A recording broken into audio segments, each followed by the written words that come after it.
mengangkat sumpah bahawa saya akan meninggalkan kewajipan saya sebagai demikian dengan jujur, dengan segala, dengan upaya saya. Baik, bahawa saya akan menumpahkan dap sedia yang sebenar kepada negeri Sabah dan kepada persekutuan Malaysia, dan bahawa saya akan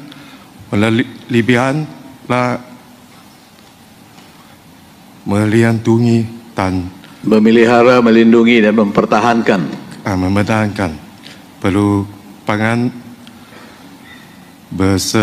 persekutuan Malaysia dan perlembagaan negeri Sabah.